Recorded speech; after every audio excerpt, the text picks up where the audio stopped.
ప్రభువునందు ప్రియ దేవుని బిడ్డలారా, నేటి వాక్య ఉపదేశమునకు సహకారం ఇచ్చిన కుటుంబం మేడిపోయిన ధర్మలింగేశ్వరరావు గారు, వెంకటేశ్వరమ్మ గారు మరియు కుటుంబ సభ్యులు దివ్య గోపాల్, మురళీ గంగాధర్.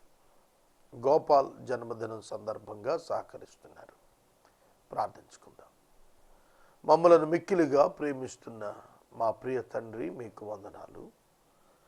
గోపాల్కు మీరిచ్చిన జన్మదినంకై కృతజ్ఞతలు. మీ దాసుడు ధర్మలింగేశ్వరరావు గారు, వెంకటేశ్వరమ్మ గారు, మురళీ గంగాధర్ గారు, దివ్య గోపాల్ను మీరు దీవించండి. మీ దాసునికి మంచి ఆరోగ్యము, శక్తి, బలము, దీర్ఘాయుషు దయచేయండి. కుటుంబంలో ఉన్న ప్రతి అవసరం తీర్చండి. కష్టార్జితం నుండి ప్రతి మాసం మీ దాసుడు ధర్మ ఇస్తున్న సహకారం కొరకై కృతజ్ఞతలు. నిండు హృదయంతో బిడ్డలను దీవించండి ప్రభు. మీ చేతికి కుటుంబాన్ని సమర్పిస్తున్నాం. నేటి వాక్య ఉపదేశం మాకు తేటగా దీవెనకరంగా అనుగ్రహించండి. రక్షకుడైన యేసు నామమున ప్రార్థిస్తున్నాము తండ్రి, ఆమేన్.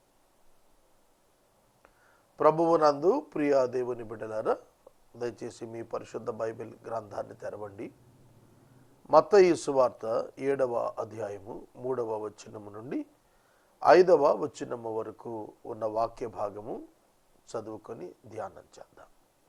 మత్తయి సువార్త 7వ అధ్యాయము 3 నుండి 5 వచనాలు చదువుకుందాం. నీ కంటిలో ఉన్న దూలమును ఎంచక నీ సహోదరుని కంటిలో ఉన్న నలుసును చూచుట ఎలా? నీ కంటిలో దూలముండగా నీవు నీ సహోదరుని చూచి నీ కంటిలో ఉన్న నలుసును తీసివేయమని చెప్పునేలా? వేషధారి, మొదట నీ కంటిలో ఉన్న దూలమును తీసివేసుకునము, అప్పుడు నీ సహోదరుని కంటిలో ఉన్న నలుసును తీసివేయుటకు నీకు తేటగా కనపడును. 3 వచనాలు చక్కటి మాటలు, ప్రశ్నలతో కూడిన మాటలు. 3వ వచనంలోని ప్రశ్న, నీ కంటిలో ఉన్న దూలమును ఎంచక నీ సహోదరుని కంటిలో ఉన్న నలుసును ఎంచుట ఎలా? ఇక్కడ ప్రశ్నలో ప్రభువు అడుగుతున్నది, నీ సహోదరుని యొక్క కంటిలో ఉన్న నలుసును గూర్చిన ఆరోపణ ఎలా? నిన్ను నీవు పరీక్షించుకొని నీ అతిపెద్ద అపరాధములను, మరిన్ని తీవ్రమైన అతిక్రమణలను నిర్లక్ష్యం చేసుకుంటూ పట్టించుకోకుండా ఇతరుల యొక్క అల్పమైన విషయాలలో వారిని నీవు విమర్శించుట, నిందించుట, ఆరోపించుట ఎలా? ఇది మొదటి వచనంలోని ప్రశ్న. 2వ ప్రశ్న, నీ కంటిలో దూలముండగా నీ సహోదరుని కంటిలో ఉన్న నలుసును తీసివేయమని నీవు చెప్పనేలా? ఇక్కడ ఒక మాట అండర్లైన్ చేయాలి. నీ సహోదరుని చూచి, pointing out your neighbour, your brother. నీ కంటిలో దూలమును ఉంచుకొని ఉండగా నీ సహోదరుని చూచి నీ కంటిలోని నలుసు తీయమని చెప్పనేలా? 2వ ప్రశ్న దేని మీద అడుగుతున్నాడు ఏంటంటే, నీ సహోదరుని చూచి నీ కంటిలోని నలుసు తీయమని చెప్పుటనేలా? అంటే నీ తప్పిదాన్ని సరిచేసుకోకుండా, నీ తప్పిదాన్ని నీవు పట్టించుకోకుండా, మొదటి ప్రశ్నలో నీ తప్పిదం ఉన్నదని తెలుసుకోకుండా, రెండవది తెలుసుకున్నటువంటి నీ తప్పిదాలను గుర్చినటువంటి రెక్టిఫికేషన్కు నువ్వు వెళ్లకుండా చాలా మైనర్ మిస్టేక్స్ ఉన్న నీ సోదరుడి దగ్గరికి వెళ్ళి సరి చేసుకోమని నువ్వు చెప్పటం ఏమిటి? 2వ ప్రశ్న. 3వ వచనంలో ఒక టైటిల్ ఇచ్చి పిలిచాడు ఇట్లాంటి వాళ్ళను, వేషధారి, నీ కంటిలో ఉన్న దూలమును తీసివేసుకునము. ఏం చేయాలో చెబుతున్నాడు. నీ కంటిలో ఉన్న దూలమును మొదట తీసివేసుకునము, అప్పుడు నీ సహోదరుని కంటిలో ఉన్న నలుసు తేటగా నీకు కనబడుతుంది. ఇక్కడ మనకు ప్రభువు చెబుతోంది ఏంటంటే రెక్టిఫికేషన్, శాంక్టిఫికేషన్. కనుక ఇక్కడ కన్ను అన్నప్పుడు not the physical I, spiritual I, nothing but the heart. హృదయాన్ని సూచిస్తుంది. హృదయం వెలుగుమయంగా ఉండటం. కనుక హృదయంలో ఉన్న ఆటంకాలు, ప్రతి వ్యక్తిలో ఉండేటువంటి ప్రధాన దోషం ఇదే. Blaming others, criticising others rather than criticising himself. తనను తాను విమర్శించుకోవటం పోయి ఇతరులను విమర్శించటం, ఇతరులను నిందించటం. ఒక్కసారి దేవుడు మనలను కోరుతున్నది ఏమిటి ఆలోచిద్దాం. వేరొక మనిషినికి తీర్పు తీర్చి వేరొక మనిషిని సరిచేసుకోమని చెప్పటానికి ముందు the first great field to be cultivated is your heart. మొట్టమొదట వ్యవసాయం చేయాల్సింది నీ హృదయాన్ని. మరొకరి హృదయం బీడు వారిందని వారి యుద్ధకి వెళ్ళటం కాదు. మొదట బీడు వారిన నీ హృదయాన్ని వ్యవసాయం చేయాలి. కనుక ఇక్కడ ఆధ్యాత్మిక పాఠాలు ఉన్నాయి. ఇక్కడ ఆధ్యాత్మిక పాఠం ఏమిటంటే, నీవు నీ తప్పిదాన్ని తెలుసుకో, నిన్ను నీవు మొదట విమర్శ చేసుకో, నిన్ను నీవు తీర్పు తీర్చుకో, నీ తప్పిదాలు నీవు సెర్చ్ చేసుకో, నువ్వు వెతుక్కో.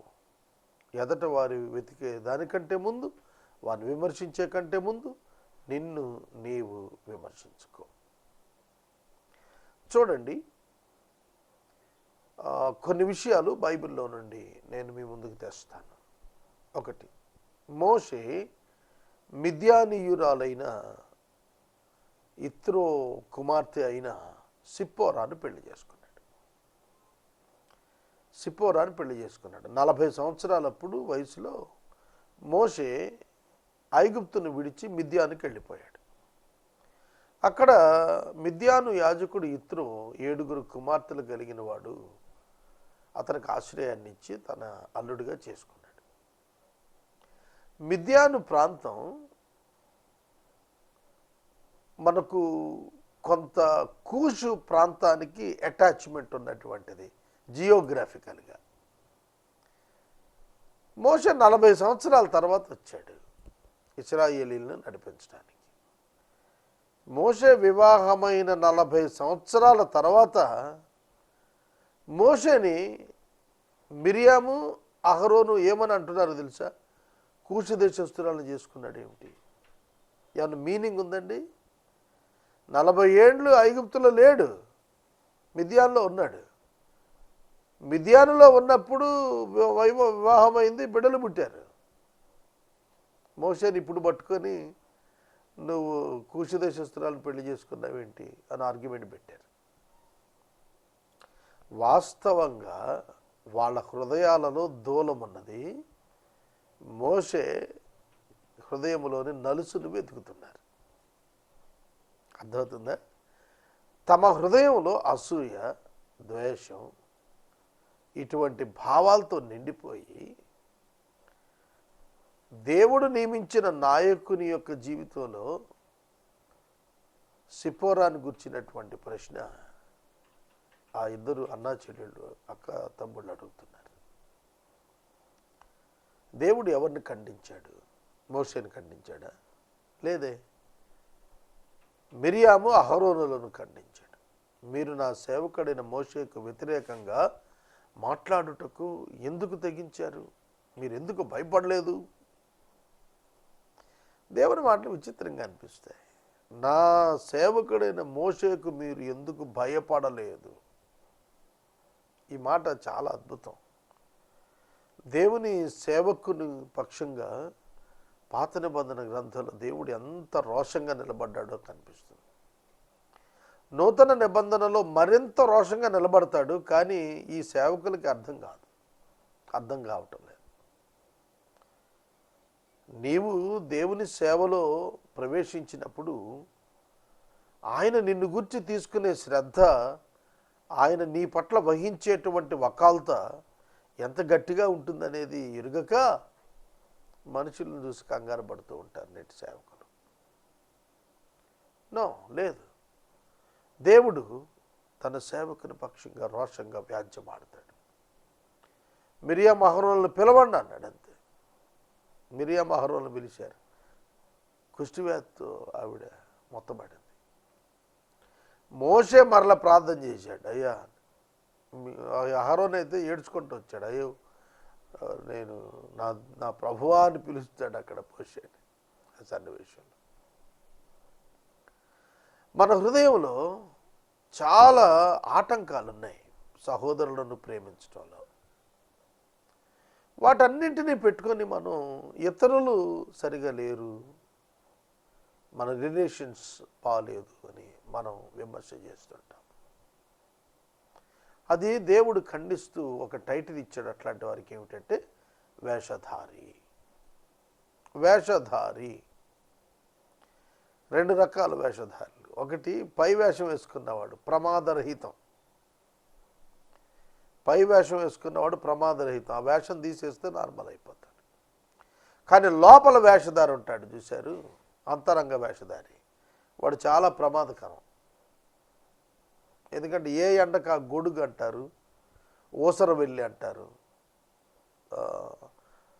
ఊసర వెళ్ళి ఏ చెట్టు ఎక్కితే ఆ చెట్టు కలర్తో తన ఐడెంటిటీ మార్చేసుకుంటుంది అంటూ ఉంటారు. రంగులు మార్చుకుంటుందని. రంగులు మార్చుకోవటం అంటే ఏమిటి? ఊసర వెళ్ళి పై రంగు మార్చుకుంటుంది, వేషధారి లోపల రంగులు మారుస్తాడు. ఇవాళ ఒకలా ఉంటే ఇంకో గంటకి ఇంకోలా ఉంటాయి. అంటే పరిస్థితులను బట్టి, మనిషిని బట్టి, అవకాశాలను బట్టి తనను తాను ప్రజెంట్ చేసుకోవటం మారిపోతుంటుంది. అది వేషధారి అంటే. పదవిలో ఉంటే చుట్టూ తిరుగుతారు, పదవి పోగానే పలకరించడానికి రారు, వాళ్ళే వేషధారులు అంటే. పదవి ఉన్నా లేకపోయినా, ఘనత ఉన్నా లేకపోయినా, ఒక వ్యక్తిని ఒక్కలా ట్రీట్ చేసేవాడే దేవుని బిడ్డ. దేవుని పిల్లలు వేషధారులు కాకూడదు.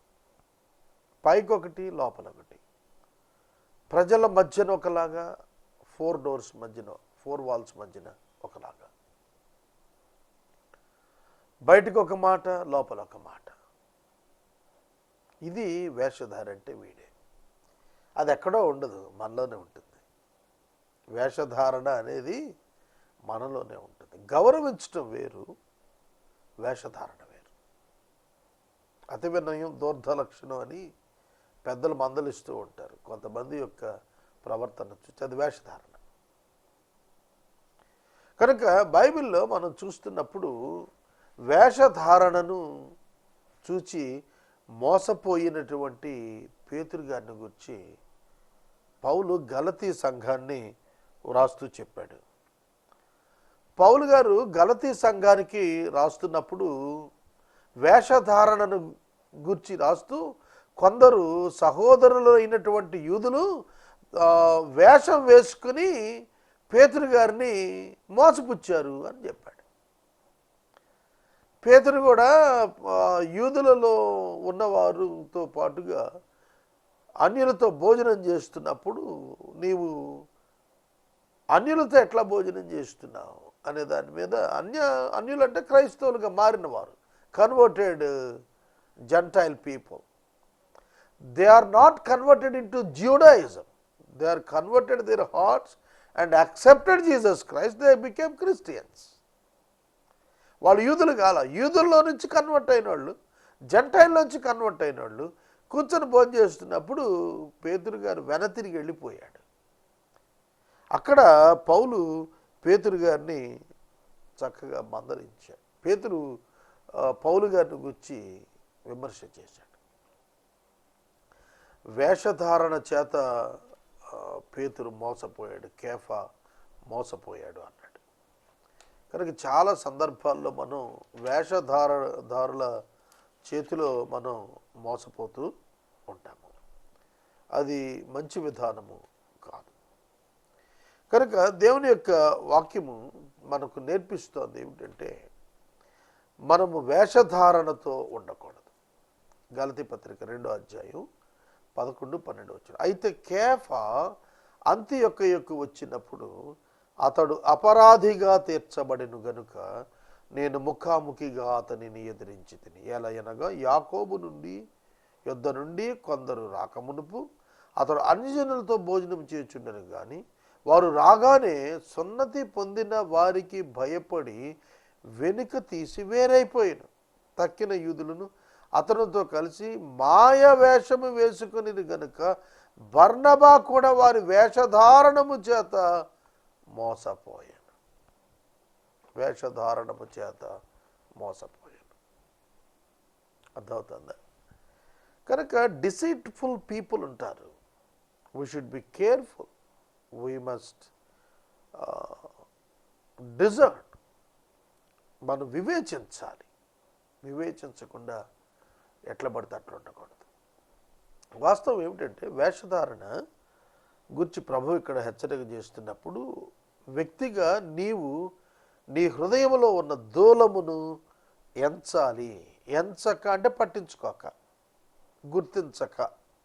గుర్తించక. First you must recognise your sin and your fault and your iniquity. నీ అతిక్రమం, నీ పాపము నీవు గుర్తెరగకుండా ఇతరులను గురించి మాట్లాడటం, ఇతరుల గురించి ఖండించడం, ఇతరుల గురించి మాట్లాడటం, ఇది మనల్ని ఎటు నడిపిస్తుంది? దేవునికి దూరంగా నడిపిస్తుంది. దేవునికి దూరంగా నడిపిస్తుంది. నీవు తీర్పు తీర్చుకుంటే నీకు తీర్పు తీర్చబడదు. పౌలు గారు చెప్పాడు, ఇది కేవలం చాలా అల్పం నేను ఇతరుల ద్వారా విమర్శించబడటం, నన్ను నేనే విమర్శించుకుంటాను. కనుక మనలను మనం విమర్శించుకున్నప్పుడు ఇతరులు నన్ను విమర్శించడం చాలా అల్పంగా అనిపిస్తుంది.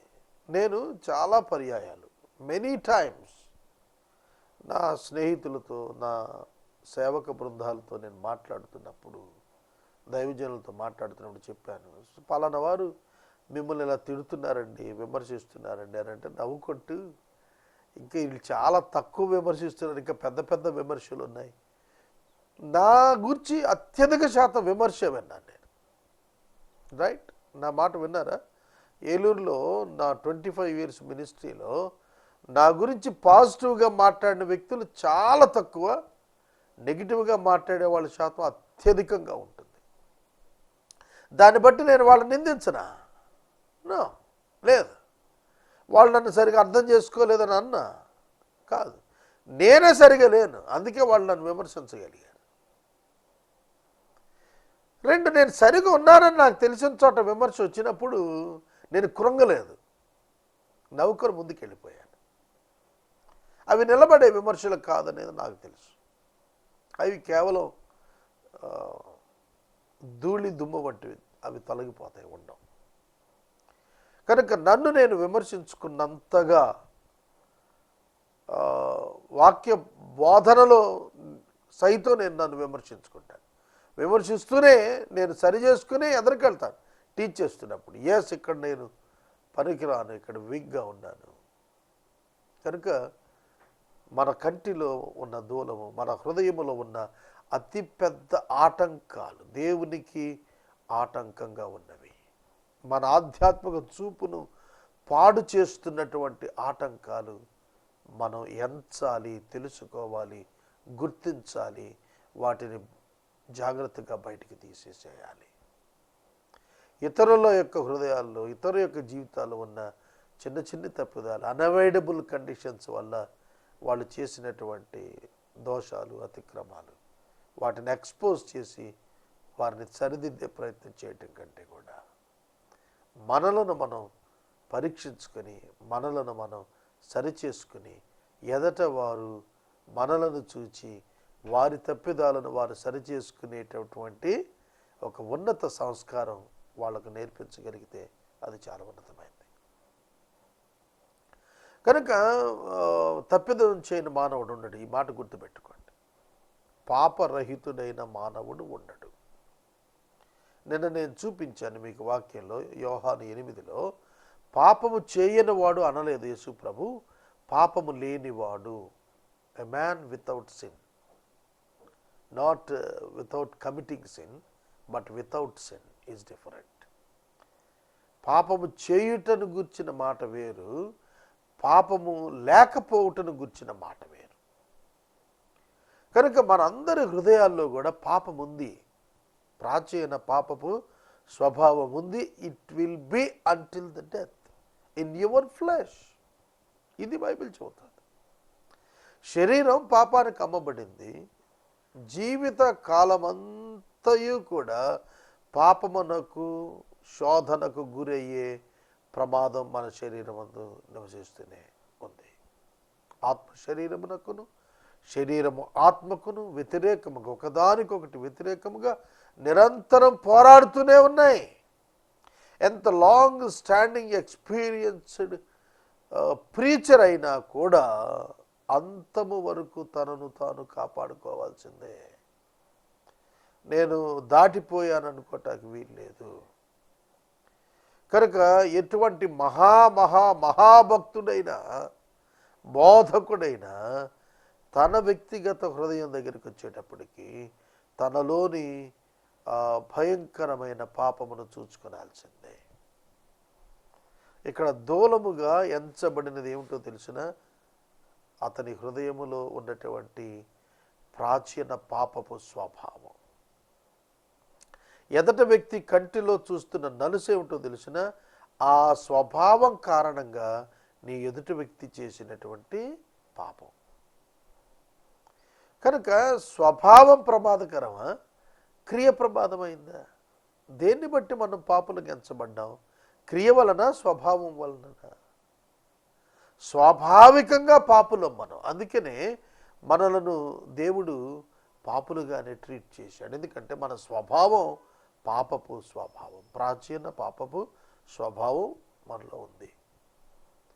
దాన్ని మనలోనే ఉంచుకొని ఎదటి వ్యక్తి యొక్క క్రియలను మనం విమర్శించడం ఎటువంటిది? కనుక మనం ఎక్స్పీరియన్స్ ఆఫ్ సాల్వేషన్లోనికి వెళ్ళినప్పుడు మన పాపములు క్షమించబడతాయి. మన అంతరంగములో నూతన స్వభావం ఏర్పరచబడి పరిశుద్ధాత్మ దేవుడు దానిలో నివాసముండి మన శరీరాన్ని జయించడానికి కావలసిన ఆధ్యాత్మిక శక్తిని ఆయన ప్రసాదిస్తూ ఆయన మనలను డ్రైవ్ చేస్తాడు, నడిపిస్తాడు, ముందుకు కొనసాగిస్తాడు. ఏదైనా ఒక కాని మాట నోటి వెంబడి వచ్చినా, ఒక కాని చూపు కంటి వెంబడి వెళ్ళినా, ఒక కాని స్వరం మన చెవిలో నుంచి లోపలికి వచ్చిన ఇమ్మీడియట్ అలాం, ఒక హెచ్చరిక నీ అంతరంగంలో పరిశుద్ధాత్మ దేవుడు ధ్వనింపచేస్తాడు. It is the better experience in your spirit. నీ హృదయంలో, నీ ఆత్మలో ఈ హెచ్చరికా స్వరం వినబడే అంతసేపు నువ్వు ధన్యుడివే. నీవు అలా అలా అలా పాపంలో కొనసాగిపోతున్నావు అనుకో, నిర్లక్ష్యం చేస్తూ ఆ స్వరాన్ని, కొంతకాలానికి చెవులు దెబ్బలు వేసి ఇతర స్వరాలు వినబడనట్లు దేవుని స్వరం కూడా నీకు వినబడకుండా పోతుంది. ప్రాబ్లం స్వరాన్ని కాదు, నీ అంతరంగాన్ని. You are not able to listen the voice of the Holy Spirit. ఆ స్థాయికి వెళ్ళిపోతేనే ఇటువంటి స్థితి వస్తుంది. ఏమిటి ఇటువంటి స్థితి? ఎదట వాని కంటిలోని నలుసును చూచే స్థితి, తొలగించుకోమని చెప్పే స్థితి. ఇది ఒక్కసారి మనం చూస్తే రిలీజియస్ పీపుల్ను గుర్చిన ఒక పెద్ద హెచ్చరిక మాట. ఎట్లాగో నేను చెబుతాను. పాత నిబంధన గ్రంథంలో లేవీయులు వినాయించబడి ప్రత్యేకంగా దైవ సేవ కొరకు ఏర్పరచబడ్డారు. లేవీయులలో నుండి యాజకులు, యాజకులలో నుండి ప్రధాన యాజకుడు వచ్చేవారు. వాళ్ళు కేవలం దేవుని కొరకు నియమించబడ్డారు. దైవ సేవ, ప్రజల సేవ కొరకు నియమించబడ్డారు. వాళ్ళు ఎంతసేపు ఏంటంటే point out the people, 12 tribes, 12 గోత్రాల వారికి వాళ్ళు ఎప్పుడు నిత్యం చెబుతూ ఉంటారన్నమాట. ధర్మశాస్త్రాన్ని చదివి ఆ ఉపవాసన బట్టి ఆ పాపం అంటే ఏమిటో వాళ్ళకి ఎక్స్ప్లెయిన్ చేస్తూ ఉంటారు. కొద్ది కాలం అయ్యేటప్పటికి ఏమైపోతుందంటే వాళ్ళ జీవితాల్లో ఇతరులలోని పాపాలు చూడటమే అలవాటైపోయింది తప్ప తమ హృదయంలో ఉన్నటువంటి ఒరిజినల్ సిన్ఫుల్ నేచర్ని వాళ్ళు పక్కన పెట్టేశారు. ఉదాహరణ మీకు బైబిల్లో చూపిస్తాను. సమూయేలు గ్రంథం మొదటి గ్రంథంలో మొట్టమొదటి అధ్యాయంలోనే ప్రధాన యాజకుడైనటువంటి ఏలీ అనే ఒక భారీ కాయుడు ఒక ఆయన ఉన్నాడు, వృద్ధుడు. ఆయనకి హోఫ్నీ ఫినేహాస్ అనే ఇద్దరు కుమారులు ఉన్నారు. వాళ్ళిద్దరూ కూడా దేవాలయంలో పాపం చేస్తున్నారు. వాడిని ఖండించే విషయంలో ఏలీ చాలా సైలెంట్ అయిపోయాడు. నాయనలారా అన్నాడు. గాడ్స్ జడ్జిమెంట్ వచ్చింది. ఫిలిస్తీన్లు మందసం పట్టుకుపోతే వాళ్ళని చంపేశారు. ఇక్కడ ఏలీ ఇతరులను కూడా అలాగే ఖండించాడా?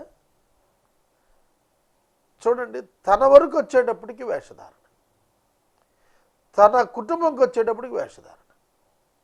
కనుక ఖండన లేకపోవడం జీవితాన్ని పాడు చేసింది. హోఫ్నీ ఫినేహాసులు యాజకులే కదా, ఏలీ ప్రధాన యాజకత్వం ఉన్నాడు కదా. మరి అటువంటప్పుడు వాళ్ళను వాళ్ళు విమర్శించుకున్నారా? వాళ్ళు సరి చేసుకున్నారా? కనుక యాజక ధర్మంలో ఉన్నటువంటి అన్నా కైపలు యేసుక్రీస్తు మర్డర్కి ప్లాన్ చేశారు. యేసుక్రీస్తు ప్రభువు మీద నిందలు వేసి లేనిదాన్ని సృష్టించి అబద్ధ సాక్ష్యాలు పెట్టి, కారణం ఏమిటంటే తమ హృదయములోని పాప స్వభావం, తమ హృదయములోని ప్రాచీన పాపపు స్వభావం. ఆఖరికి ఎంత దారుణం అంటే యేసు పునరుద్ధారుడు అయ్యాడనేటువంటి వార్త ఆ సైనికులు వచ్చి చెబితే వాళ్ళకు లంచం ఇచ్చి ఆ మాట బయట చెప్పకండి రా బాబు, శిష్యులు ఎత్తుకుపోయారని చెప్పండి అన్నాడు. కనుక హృదయములో దూలమున్నది అనగా ప్రాచీన పాపపు స్వభావం ఉన్నది. మొదట దానిని ఎంచు, దాన్ని తెలుసుకో.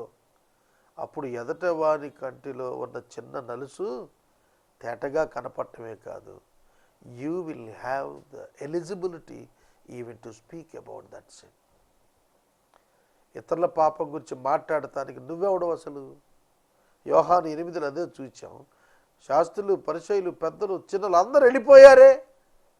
వారి హృదయంలోని దూలమును వారు చూచుకున్నారు. అందుకే వాళ్ళు ఆమె చేసిన వ్యభిచార పాపానికి ఆవిడ మీద రాయి వేయకుండా వెళ్ళిపోయారు. ఎదట వారి కంటిలోని నలుసు అంటే ఒక యాక్షన్, ఒక క్రియ, పాపపు క్రియ. ఆమె పట్టుబడింది, ఆమె వ్యభిచరించింది, అది ఒక క్రియ, ఒక నలుసు. కానీ వీళ్ళ హృదయంలో తీర్పు తీర్చాలి అనేటువంటి ఒక తపనతో కూడిన ఆ ప్రాచీన పాపపు స్వభావం. అర్థమవుతుందా? కాబట్టి నీ హృదయంలో ప్రాచీన పాపపు స్వభావం నిన్ను మరలు కలుపుతూ పాపం చేయిస్తూనే ఉండగా నీవు ఇతరుల యొక్క పాపాల గురించి మాట్లాడుతున్నావు. First you need to check yourself and rectify that. దాన్ని సరి చేసుకో. నీ రక్షణను గురించినటువంటి ఆలోచనకు మొట్టమొదట రా. నువ్వు దాన్ని వదిలేసి ఇతరుల విషయాలు మాట్లాడతావేమిటి? కనుక ఇతరులను విమర్శించే ముందు మనలను విమర్శించుకొని మనల్ని సరి చేసుకుందాం. ఇది వాళ్ళ సందేశం. ప్రార్థన చేసుకుందాం. నేటి వాక్య ధ్యానానికి సహకారం ఇచ్చిన కుటుంబం మేడిపోయిన ధర్మలింగేశ్వరరావు వెంకటేశ్వరమ్మ దంపతులు, దివ్యా గోపాల్, మురళీ గంగాధర్. గోపాల్ జన్మదినం సందర్భంగా సహకారం ఇస్తున్నారు. మనము ఇంతవరకు దైవజనులు కారుపాటి శ్యామ్ సాగర్ గారి ద్వారా బైబుల్ స్టడీలోని వాక్య ధ్యానమును మత్తయి సువార్త నుండి ధ్యానం చేసుకున్నాము. ఈ కార్యక్రమం ద్వారా మీరు పొందుకున్న ఆత్మీయ మేలులు ఒక ఉత్తరం ద్వారా మాకు తెలియచేయండి. మీ ప్రార్థనా మనవులు మాకు తెలియచేస్తే ఏసే పరిష్కారం కార్యాలయంలో ఏర్పాటు చేసిన ప్రత్యేక ప్రార్థనా శిబిరంలో మీ కొరకు ప్రార్థిస్తాం. మీ కుటుంబ పక్షముగా ఒక ఎపిసోడ్ ప్రసారం చేయాలనుకునేవారు మాకు తెలియచేస్తే మా సిబ్బంది మీ గృహాలను దర్శిస్తారు. ముగింపు ప్రార్థన ఆశీర్వాదాలతో ఈ కార్యక్రమాన్ని ముగించుకుందాం. ప్రార్థన. మమ్మల్ని మిక్కిలిగా ప్రేమిస్తున్న మా తండ్రి, వందనాలు. వాక్యము విన్న బిడ్డలను దీవించమని ప్రార్థిస్తున్నాము. ప్రభు, వేసవి కాలం నుంచి కొంత విడుదల మా ప్రజలందరికీ ఇచ్చారు. కృతజ్ఞతలు. ఈ రాత్రి ప్రత్యేకంగా గోపాల్ కొరకు ప్రార్థిస్తున్నాము. బిడ్డకిచ్చిన నూతన జన్మదినము కొరకు వందనాలు. ప్రభు, రక్షణ పొందుటకు కుటుంబానికి సహాయం దయచేయండి. ఘనత, మహిమ, ప్రభావాలు మీరు పొందండి. నజరేయుడైన యేసు నామమున ప్రార్థన చేస్తున్నాము తండ్రి. ఆమేన్. తండ్రి అయిన దేవుని ప్రేమ, కుమారుడైన యేసయ్య కృప, పరిశుద్ధాత్మని యొక్క అన్యోన్య సహవాసం సదాకాలం మనందరికీ తోడైండు.